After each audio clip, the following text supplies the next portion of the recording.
ومن سلك طريقا يلتمس فيه علما. الحمد لله والصلاة والسلام على رسول الله وعلى آله وصحبه أجمعين. أما بعد. Assalamu alaikum wa rahmatullahi wa barakatuh. We are back, me and my friend Kamran, for a second episode of the Kamran, Eissa and Madeenah show. So today we're going to talk about a few different topics. We're going to start off with a little discussion on social media.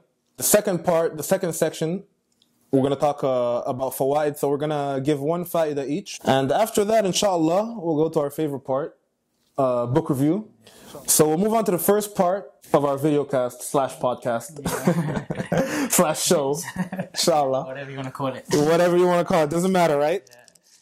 Yeah. And we'll talk right now about social media. And I think this is an important topic in our day and age because of the scope that social media has taken. Compare 5-10 years ago to today, to now. Yeah. And a lot of things have changed in terms of social media. So I want to start off this discussion by asking you, Kamran, do you have any advice regarding social media in terms of the general Muslims, in terms of students of knowledge? Inshallah, I'll give you the floor. Bismillah, alhamdulillah, rabbil alameen, wa laqibatu lil muttaqeen, wa sallallahu sallim ala nabiyyina Muhammad wa ala alihi wa sahbihi ajma'een. Social media, as you touched upon, has become a part of people's lives these days. And I think it's appropriate for us to discuss social media as the podcast itself is on social media. True. It's online. And now, as time has gone on, like you mentioned, 10 years ago, Facebook and Twitter and Instagram, they all existed, but they were just there for certain types of people, maybe the young crowd, or maybe people who are tech savvy.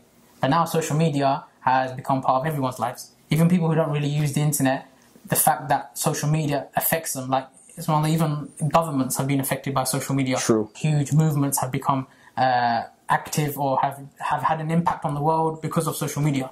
Like you see when certain things go viral, then not only they become viral, they become viral on the internet, and then later on they have an effect on people in real life. True. We can even say like lives have been destroyed and lives have been made due to social media. So, definitely. So it obviously has its cons and negative effects, but as a whole, I think it's very beneficial, and I think it's something that Muslims generally should be using to call towards good, it's a huge da'wah tool. That is true. Huge da'wah tool, because you see the amount of people you have access to is in the billions now. There's 7 billion people in the world. Allahu A'lam what the stats are, but I'm sure that more than 1 billion have access to social media. I just made that stat up. The point is that there's huge scope for it. For da'wah, even towards Muslims themselves, the amount of Muslims who are ignorant and they come on the internet to find about Islam, it's very important that whenever you use social media that you give the correct, authentic understanding of Islam. In terms of pros and cons, I'm very pro social media. As you may have noticed, I use all the social media possible. Part of that I think is because of my computer science background. So I use computers a lot since even before social media became blown up. I was always into computers, so I see the benefits of social media, and from the pros that I see, first and foremost, I see it as a means of sadaqah jariyah. The Prophet ﷺ said that when the son of Adam passes away, all his actions or all his deeds come to an end except 3. The first is the sadaqah jariyah, which is ongoing charity. Second is knowledge that benefits after he's passed away. And the third is the son or the child who makes dua for him. And social media is one that covers 2 of these 3. If you post something good and you started something good on social media, even after you pass away, it can be a means of sadaqah jariyah, because you spread that and you started that good and you've passed away, but it's continued. And the second one is knowledge that benefits after you pass away. So while I've been in Madeenah, it's been about 4.5 years, as I mentioned in the last episode, I've maybe seen about 12, 13 students from Madeenah University who have passed away in that time. Really? Yeah, 12, 13 students. And on social media, people I didn't know, I'm talking about among Muslims, at least 30, 40 people I know that have passed away that I've known through social media. And and I've known their accounts. And some of them have put not so good things on it, and while others have put very good beneficial reminders. And what people do after they pass away, I've seen their social media accounts, they blow up. So people start retweeting. Maybe they weren't that popular before, But after they passed away, their accounts, they start retweeting and they start getting shared and things like that. So it's become a sadaqah jariyah for them. It's become a knowledge that's benefit. Even if it's an ayah or a small part of, like a small reminder, it's become knowledge that has benefited them after they've passed away. Or knowledge that has benefited others after they have passed away. Yeah, but they get the ajr. They get the ajr, yeah. They get the ajr. The other pros of social media, like I mentioned, it's good for da'wah. There are people who are in remote parts of the world. Or, for example, they're not even in remote parts of the world. There are Muslims around them, but no one's given them good exposure to the correct Islam. Right. So they'll go on the internet. And if all they see on the internet is terrorists this and Islam's done this, and if they get it through Western media sources, then all they're going to see is a negative side of Islam. So it's upon the Muslims to show the positive side of Islam, to show the true Islam. Their view of Islam on the internet might be their only view of Islam. Right. So therefore, social media is an excellent form of giving da'wah to non-Muslims. Exposure. Exposure, right. Yeah, that's the pros that I can think. And I remember one scholar, he mentioned that if the people of knowledge, the mashayikh, the scholars, and the tulab al-ilm, the students of knowledge, and the people of khayr, the people are good, even if you're not a student of knowledge, even if you're not a scholar, if you have some good in you and you want to spread the message of Islam, the scholar mentioned, if these people, Ahlul Khayr, the people of good, do not use social media to spread the good, then Ahlul Shar, the people of bad, they're going to use the social media regardless. And they will use social media to spread their evil. Okay, that is a good point. So it kind of needs to balance out. No one's saying that, you need to have every single message that you put out about Islam and about a hadith and Quran and stuff like that. But imagine, let's say, you're using social media and you have 100 messages. Try to at least use one of them in terms of getting reward from Allah subhanahu wa ta'ala. Purify your intention, make it for the sake of Allah subhanahu wa ta'ala, and use it to spread good, and at least have that on your account. You don't want to come on Yawm al-Qiyamah and your set of deeds are spread in front of you and you have millions of messages and not a single one was talking about Allah subhanahu wa ta'ala or reminding people about the hereafter. Right. That's what I think about the pros. What do you think the pros? And what's your views of social media? I guess I'm going to have to... There's not much to add to what you said. It's one of those things where intention is very important. And has to be looked at very closely. Social media to me is a double-edged sword. People need to be aware of the consequences of social media, aware of the responsibilities. Just like you said, for example, that social media can lead to a sadaqah jariyah, continuous sadaqah. It can actually have the opposite effect as well, depending on how you use it. So just how you can multiply your reward, you can also multiply your sin. People who are on social media need to try their best to filter a lot of what they see. For example, on Twitter, know who to follow. Basically, even on Facebook is a bit more tricky because, your friends, like what they do, you could probably see it, right? But it depends on the social media, it depends on the platform. But at the end of the day... To be honest, like all social media, YouTube... Right. You can subscribe to the wrong people. Right. They will end up on your feed. Sometimes your suggestions, but in general, your suggestions go in line with what you watch, right? But obviously, with those things, you gotta be a little bit careful. But whatever you can do, if you try to filter as much as you can, then inshallah, it shouldn't be a problem. But at the end of the day, I think the pros probably outweigh the cons at this point. Yeah. You mentioned how the people of evil are going to use it regardless. Yeah. So. I'm a fan of beating the people of evil at their own game. What do you mean? Clearly, as long as it's halal, right? Yeah. Not using evil to do. Right. Like if they're gonna do music, it doesn't mean we should. We're gonna do music to counterattack them. Like that's not what I meant. But as long as it's in the confines of the Sharia, for example, a lot of people of bid'ah, they might have some beautiful YouTube channels, nice YouTube channels, for example, nice videos. HD, special effects. People of Sunnah though, like we could use improvement on this specific issue, for example, right? Yeah. Muslims generally, they should have excellence in everything that they do. As Prophet Islam said that Allah subhanahu wa ta'ala has written excellence, ihsan, fi kulli shay, in everything. So we as Muslims, we should always be at the forefront, wherever we do, be it social media, be it seeking knowledge, be it in our workplace, we should always be at the forefront and do it with excellence. So this goes on to your point where you're saying like we should try to counteract anyone who we feel is ahead of us and make sure that we push ahead and we become the best in that field, wherever that field may be. That is true, yeah. So that's a good point. And also, just to finish on the pros, I think for a student of knowledge, there's a lot of benefit in social media. Obviously for the da'wah, you mentioned the da'wah, the sadaqah jariyah, and all these things, but also in the accounts that you follow, there can be a lot of benefit. Yeah, there's a lot of scholars on Twitter. Well, for example, you can follow the scholars. You can follow other students of knowledge who post interesting things, beneficial things, things related to knowledge. You can also, for example, maybe not a lot of people know this, you can follow print editions of books to know the newest editions of books that have come out.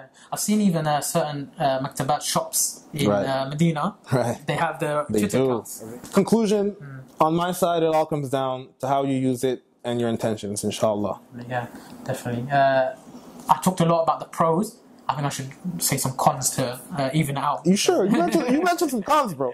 Which con did I mention? I don't even remember now. Yeah, no, I think... I'm sure you mentioned something, but I mentioned some cons. You mentioned cons, yeah. Some other cons I want to mention. Okay, go ahead. Obviously, it's not amazing. Like you mentioned, it's a double-edged sword. So even though the pros, both of us feel, the pros outweigh the cons, there are cons. But honestly, it's not fantasy land either. Yeah, exactly. Yeah, it's not like without its problems. Yeah, right. So amongst them, the first one you mentioned was about intentions. I think that's the highest, the most important thing for anyone to use as process. I'm saying in the Madeenah that every action is built by its intentions.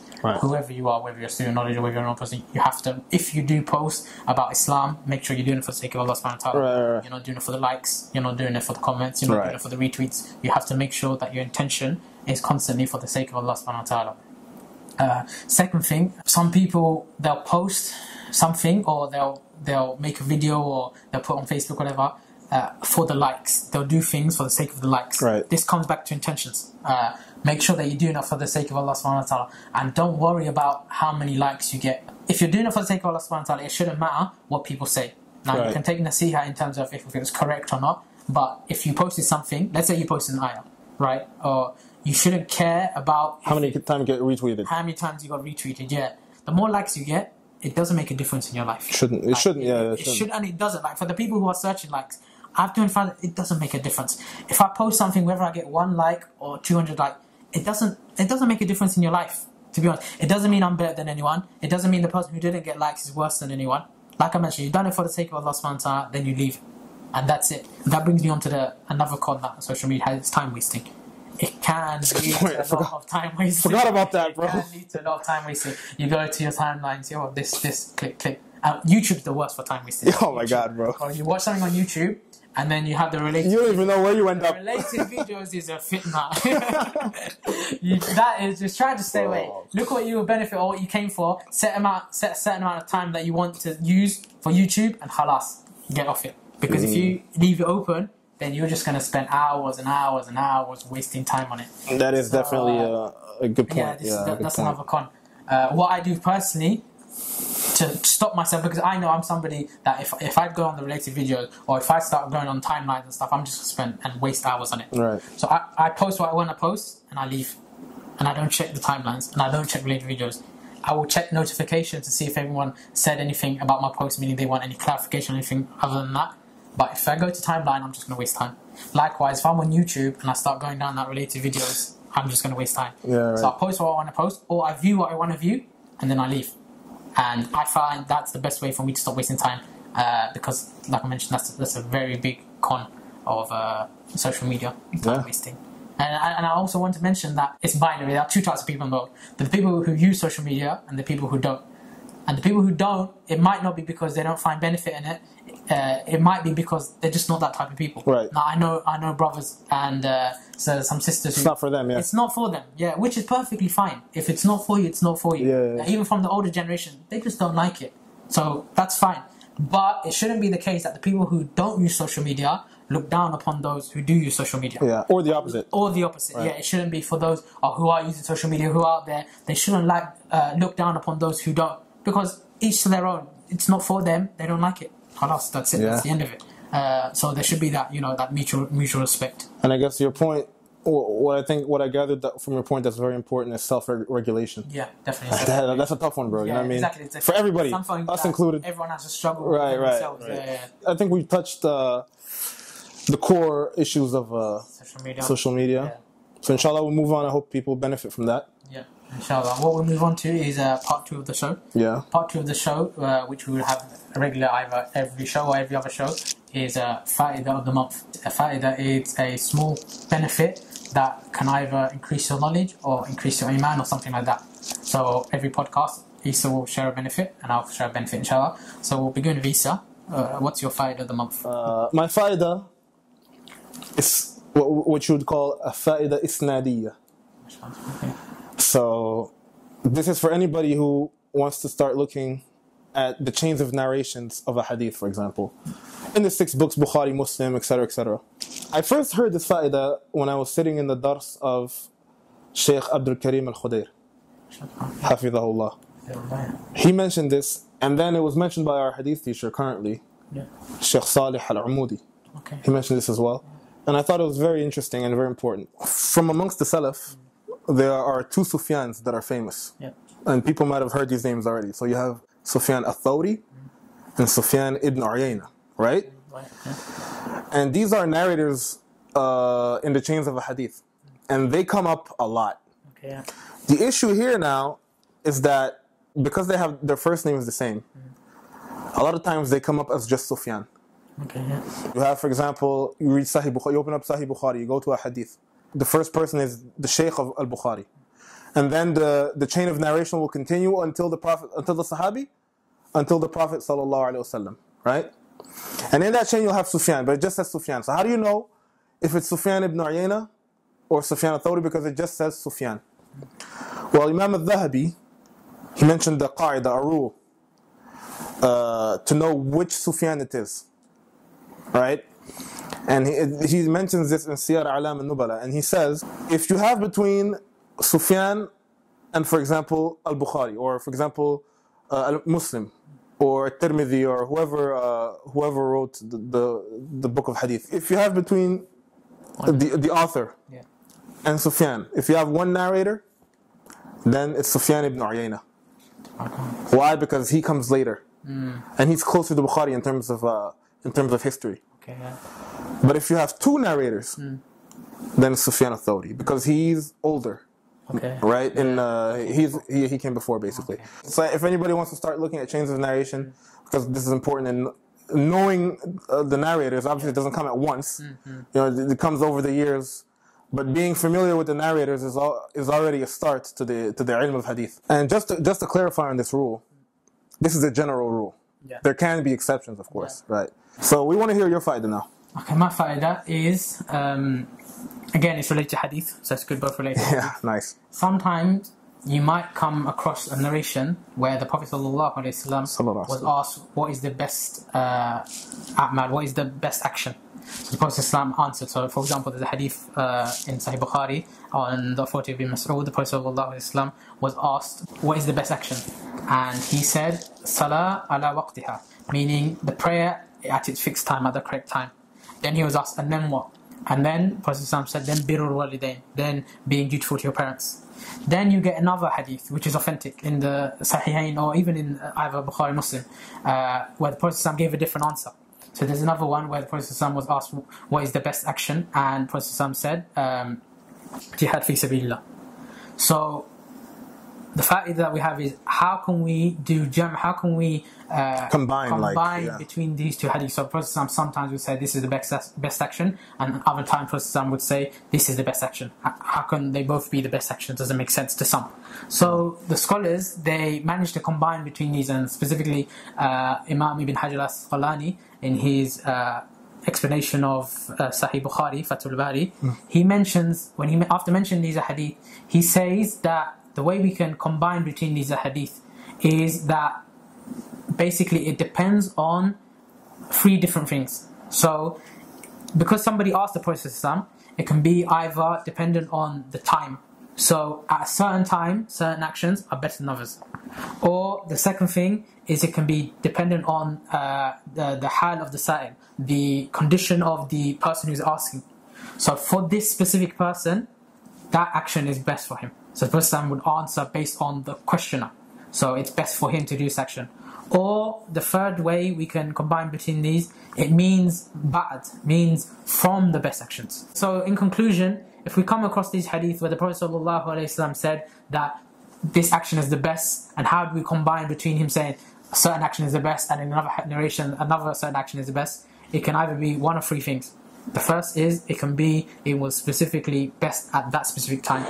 The second thing, it can be in the hal as-sa'il, meaning it was specifically for that questioner, the action was the best. Or the third, it can be the Prophet when he says the best action is this, what he means by that is from the best actions is this. Just to add to that, one of our teachers, I don't know if you remember this, Sheikh Ziyad Mansour, he was our teacher for Sahih Bukhari.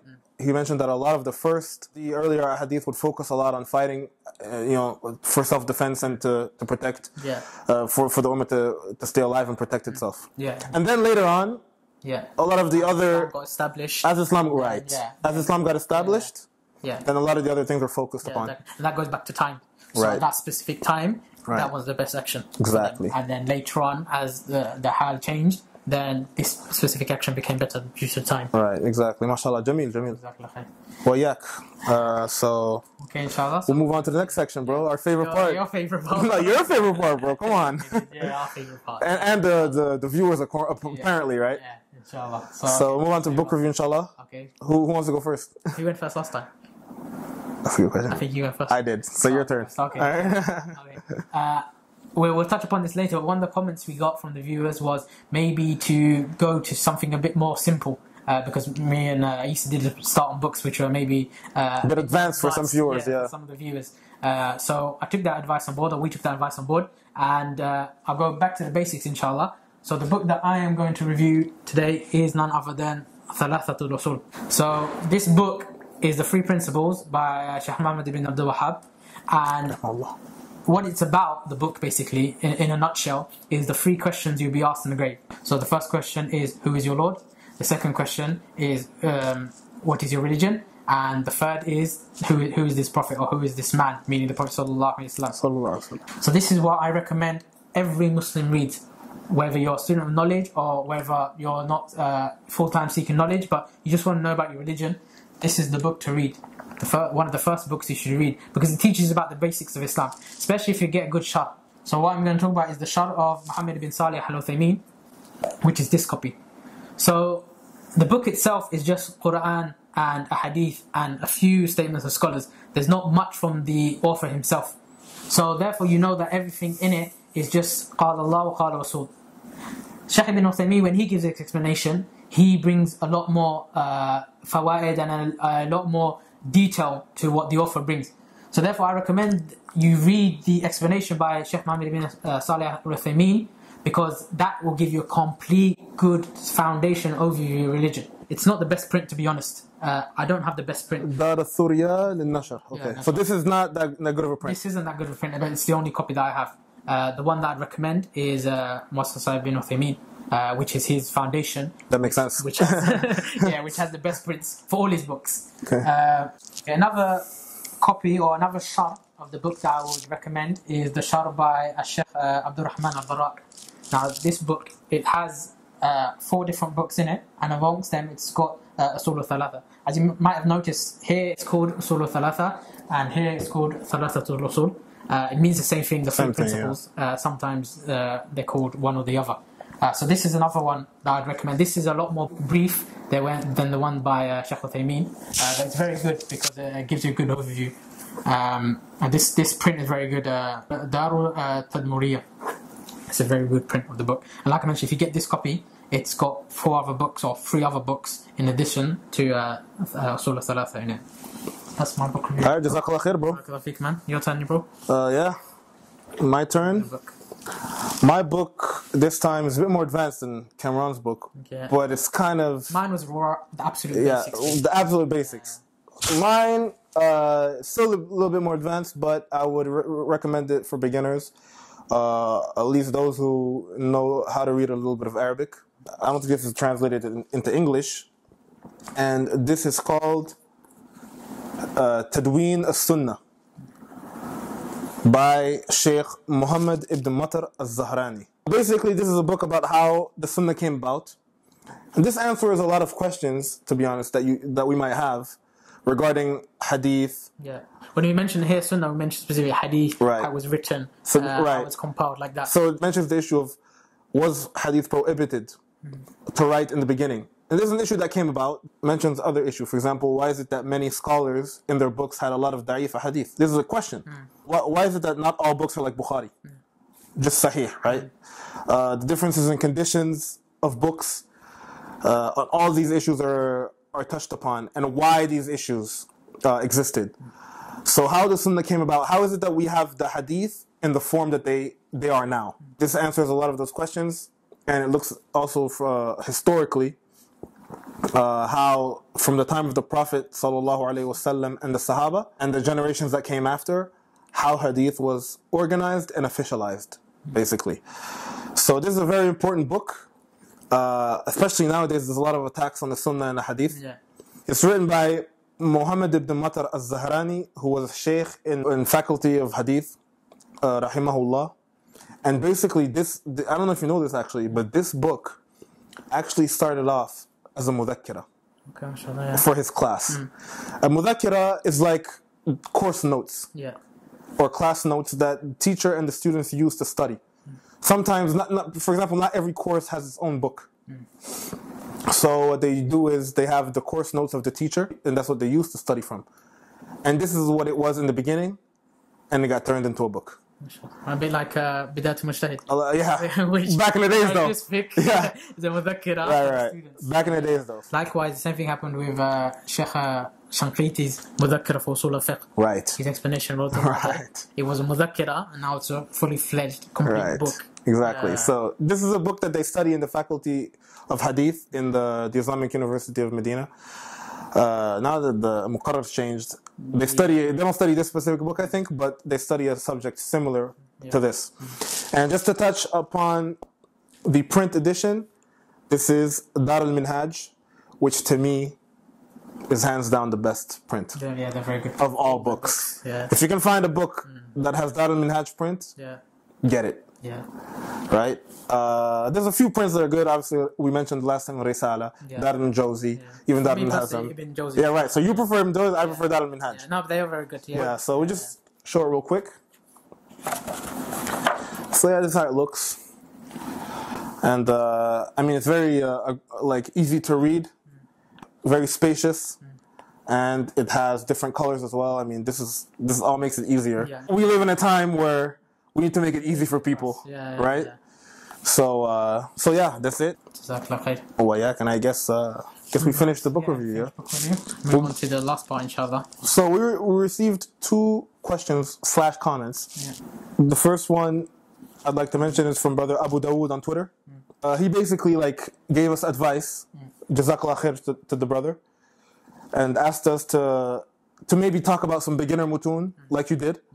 To basically talk about some books more for beginners, as he said that maybe presenting too many books that are very advanced might scare a lot of people off. So obviously we don't want our podcast to be for only one section of the population, right? Or one type of viewer. So maybe there might be people who watch the podcast who might be more advanced in knowledge than others, right? Inshallah, we'll try to include everyone. Right. What we might do is we'll mix it up. Right. Sometimes we do beginners, sometimes we're a bit more advanced. So everyone's included, inshallah. And also we will try where we can to include translated books, because obviously the podcast is in English. True. Majority of our speakers will probably be English speakers. Right. So we'll try to bring up English books. I already mentioned for Usool al-Thalatha that there is a translated copy, which I'd recommend to everyone. The Sharh by Sheikh Mohamed bin Salih al-Uthaymeen. So for those who want the English version, it's available. And also, you might be surprised. Maybe a lot of people didn't notice, and I should have mentioned it, but I forgot last podcast. Bidayat al-Mujtahid actually is translated into English. It's called The Distinguished Jurist Primer. And it's a fairly good translation. It has its issues. A few things can be criticized, but in general, it's a good translation, so people can go to that translation of Bidayat al-Mujtahid. But obviously, when we talk about translations, let's just keep it real. Yeah. Nothing beats the Arabic. No, definitely. So have to go back to the English translation should always be a temporary solution. Yeah, exactly, while you're learning Arabic. Right. Okay, the second comment we got was from Akhuna Amin al-Hollandi. He said, maybe you could clarify the difference between why you take notes inside a book and why you take notes inside a notebook beside a book. So I think we mentioned in the last one that I prefer to take notes inside the notebook and you prefer to take notes inside the book. So what's the difference basically? Okay, what I'll say about this is not like a ruling where you have to do one or the other. Yeah. It's just preference. It depends on the person. And to be honest, from what I have seen, Wallahu a'lam, maybe you can confirm this. From what I've seen from teachers and mashayikh, they do both. Yeah. Right? From what I've seen, mashayikh in general, they write inside of the book. And I prefer it because I like to have the fawaid all in one place. Yeah. Right. So for example, next to a phrase, if I have notes, I want it to be there instead of separate. Yeah. Another pro of writing inside of the book is that books usually remain. However, notebooks get lost. Yeah, I mean, question to you, question to me as well. Yeah. How many of your notebooks from, I don't know, middle school do you still have? I don't have any of them. Papers lie around. They end up getting lost. Whereas your book is in your library. Yeah. And inshallah, it won't get lost and it won't move. So that's another faaidah. And you also know where to find the fawaid that you've written down and the notes that you've written down. What I will say about this though, sometimes it is necessary to have a notebook. Sometimes it might be even better. Some books don't have that much space for notes. Like we mentioned, Bidayat al-Mujtahid, the 1-volume version does not have that much space. So if you use that book or that print, you have to have a notebook. Other books, for example, and this has happened to me a few times, but not that often. Other books are so well done, so well made. You feel weird like writing on it. Oh, okay, yeah. You get what I'm saying? So good. The quality of the print is so good that you feel a bit strange. You feel like you're kind of messing it up. Though in reality, you're not really, because fawaid is fawaid. Exactly, But it's just a preference. One of our teachers in Usool al-Fiqh, Sheikh Majid al-Aufi, remember him? Yeah, excellent teacher. A very good teacher. And he used to basically teach from his book. He used to read from his notes that he wrote at the time from his mashayikh. So in a way, that's how ilm is easily preserved as well. But personally, I prefer writing the books. I know I mentioned last time I write in Notepad, but that's if there's no space. Right. And I use Notepad as well purely for revision. Right. So if I had the choice between a book and a Notepad, I'd use the book. Right. The Notepad is there, for example, that Bidayat al-Mujtahid doesn't have that much space. For fiqh specifically, especially comparative fiqh. Agreed. It works for me that I put the masala and then I put little tree with diagrams. Now, those diagrams you can't fit in a book. And so for revision purposes, I have the notebook and I have the diagrams. Whereas if I had a choice and most other subjects, if I can fit it in the book, I'll use the book. Because like you mentioned, the benefits you mentioned, one more I want to add is if it gets passed down, for example, my son, he has what I got from my teachers specifically, the notes that I have. If I have it in a notebook, perhaps he won't have that, he won't find it, it might get lost. But if he inherits my library, then he can benefit from that as well. And again, it goes back to Sadaqah Jariyah, bro. MashaAllah. Okay, so we'll end the podcast by saying this. If you have any advice that you would like to ask, any advice that you would like to give, then feel free, inshallah, to on our social media comment. Basically, do not ask for any rulings. Do not send us your divorce questions, your inheritance questions. There's mashayikh for that. There's people who are more senior in knowledge than us for that. And that wasn't the point of the podcast to begin with, to answer people's questions and give fatwa left and right. But however, there are questions that we could answer, things related to our experiences, coming to Madeenah or talab al-ilm in general. So we'll call it nasiha. Nasiha session, inshallah. And also we'll accept any fun questions. Inshallah, we'll try to answer either the next show or on any future shows, bi'idhnillah ta'ala. Inshallah. So we'll end here, inshallah.